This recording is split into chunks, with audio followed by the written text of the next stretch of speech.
సింగయ్య మృతి కేసులో వైసీపీ అధ్యక్షుడు జగన్ హైకోర్టును ఆశ్రయించారు. ఈ కేసులో తమకు సంబంధం లేదంటూ తనపై కేసు నమోదైన కొట్టివేయాలని కోరుతూ హైకోర్టులో క్వాష్ పిటిషన్ దాఖలు చేశారు. ఈ పిటిషన్పై ఇవాళ విచారిస్తామని న్యాయస్థానం తెలిపింది. పల్నాడు జిల్లా రెండుపాళ్ల పర్యటన సందర్భంగా గుంటూరులో ర్యాలీ నిర్వహించిన ఏటుకూరు బైపాస్ ఆంజనేయ స్వామి విగ్రహం వద్ద జగన్ పర్యటిస్తున్న వాహనం కింద నలిగిన సింగయ్య మృతి చెందిన ఘటన సంచలనంగా మారింది.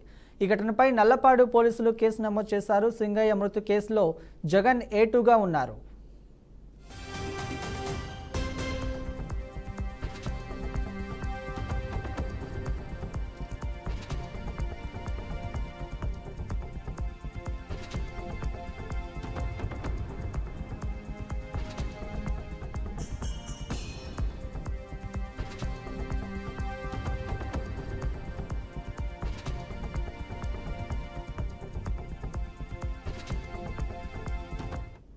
రైట్, ఇదే అంశానికి సంబంధించిన మరింత సమాచారం మా ప్రతినిధి సాంబశివరావు అందిస్తారు. సాంబశివరావు, చెప్పండి.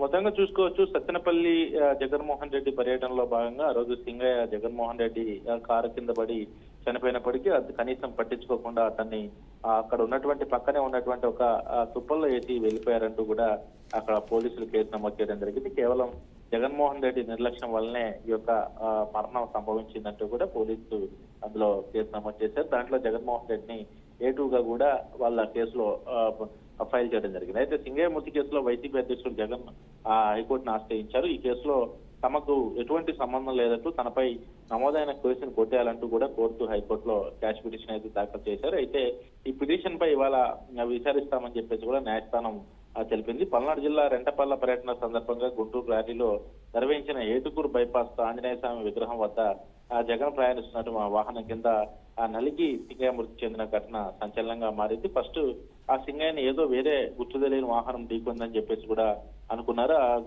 ఢీకొనడంతో అతను చనిపోయాడని చెప్పేసి భావించినప్పటికీ ఆ తర్వాత జగన్ అక్కడ ఉన్నటువంటి డ్రోన్ విజువల్స్ ఆధారంగా కావచ్చు, అక్కడ కొంతమంది ఎవరైతే జగన్ అభిమానులు అక్కడికి వెళ్ళినటువంటి వ్యక్తులు తీసినటువంటి వీడియో ఆధారంగా కూడా ఈ సింగయ్య మృతికి ప్రధానంగా కారణం జగన్మోహన్ రెడ్డి వెహికల్ అని చెప్పేసి పూర్తిగా గుర్తించినటువంటి నేపథ్యంలోనే పోలీసు ఈ విషయంపై కేసు కూడా నమోదు చేశారు.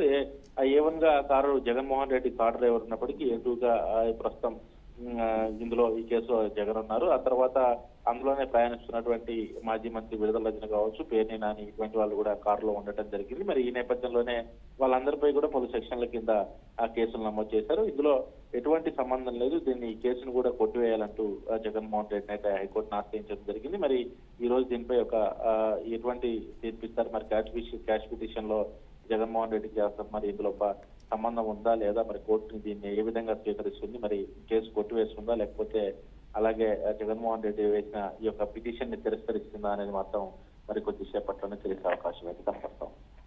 Right, thank you Sambasivarao.